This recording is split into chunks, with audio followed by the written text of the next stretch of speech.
I'm with Jasmine and Francis after round 2 of the ENG Under-15s Youth Netball Premier League Southern Conference. So today, Magic, this particular team, I thought you was outstanding. Probably one of your best round performances I've seen ever, I think. But you played Turnford first. We all knew to beat Turnford, you have to play crazily well. Put in a performance that you've never probably ever seen before, because we know how good they are. But you did something that not many teams do, and in the first quarter, you kind of stopped that intensity of play they normally have. You disrupted it a lot, which you don't normally see from many teams. Some teams like Paul would do it, AP Saints. Eagles struggled in that first quarter last season, but you seemed to get a grip of the game quite quickly. And if it wasn't for missed shots or not maximising turnovers, could have been a lot closer, right?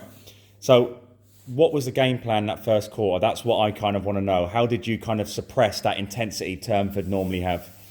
I think we were just trying to improve on our score last time. So we didn't go in thinking we were gonna But tactically, what was the thought pattern going into it? Basically, just do your own job before you think about doing other things. You know, you don't want to go into someone else's space and then it clogs the area and then there's more likely they're going to turn the ball over. You really want to stick to your job before you go out for flyers or whatever or something. Give us some netball knowledge. So what did you identify, or what do you recognise when you're on the court you need to do in terms of going right? Or does a certain player go right to then go left?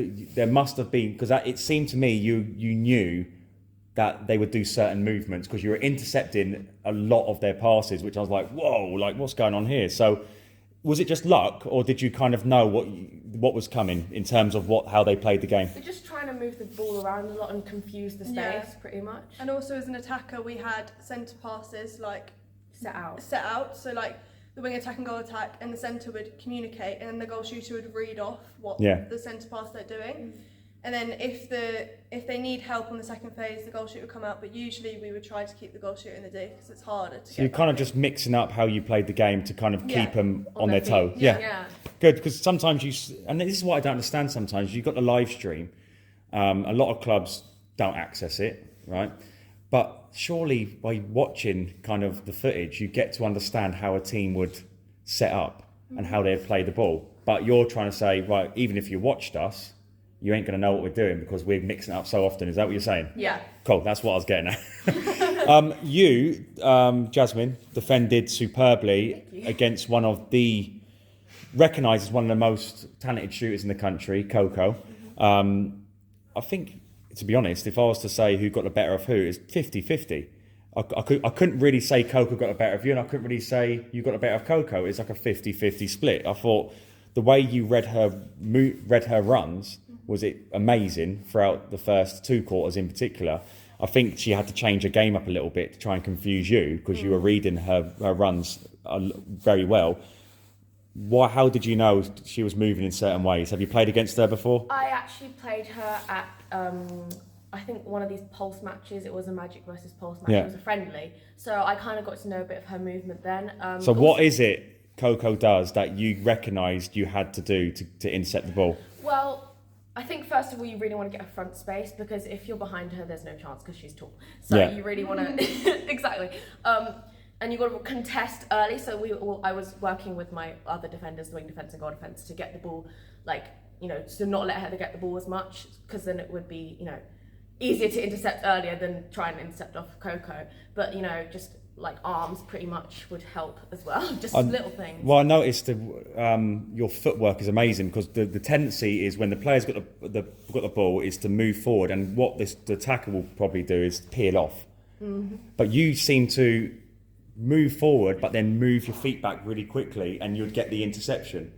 Did you kind of know Coco was going to make that run in behind so you could step backwards and intercept the ball? I didn't actually know. I've just kind of developed my footwork a lot over the couple of years, just doing various footwork patterns just so I'm able to go on the back ball if it comes up. I haven't examined her play beforehand. It just she happened to be going on a back run and I knew what to do, what happens when she's getting the ball overhead, running back. Right, we will get to the next game because I've got to talk to you about your amazing shooting.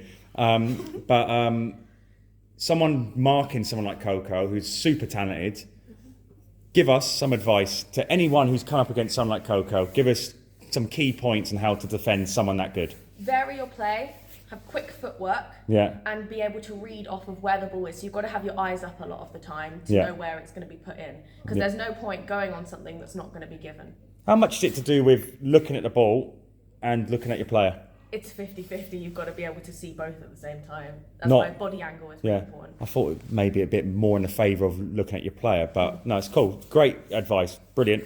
Right, next game, Western Park Blades. To be honest, after your performance against Turnford, I thought if you can replicate that, you would probably go on and win that game. You did. In the end, it was quite a convincing win. Agree?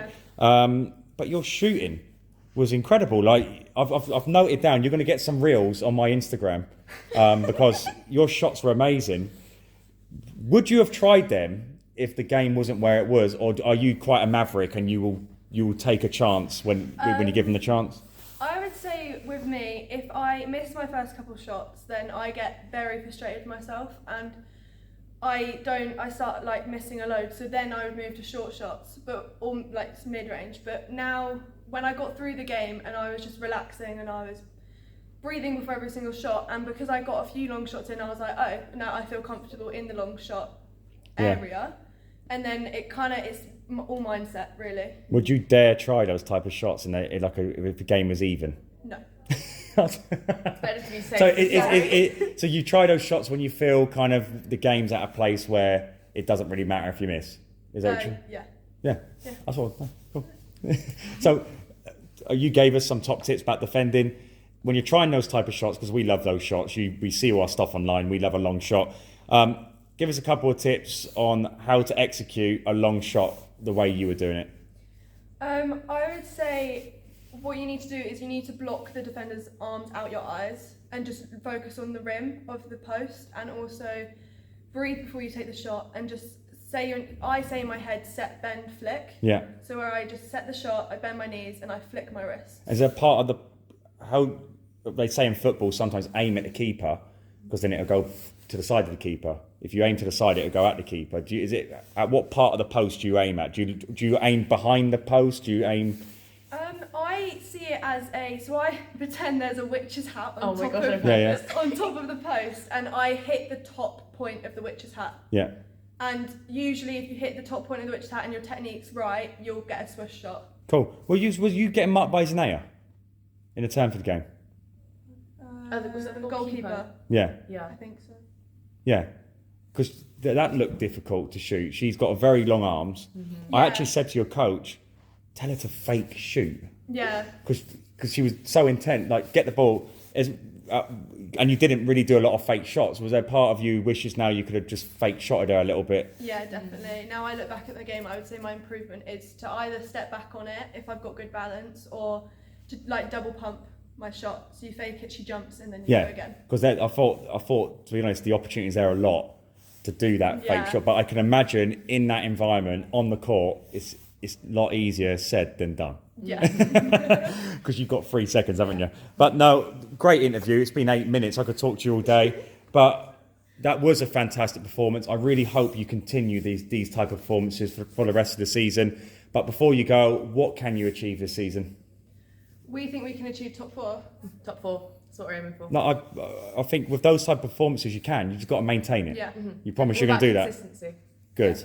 Cool. Well, if you shoot like that and you defend like that, they've got a chance. So well done, girls, and we'll see you after Christmas. I think so, yeah. See you later.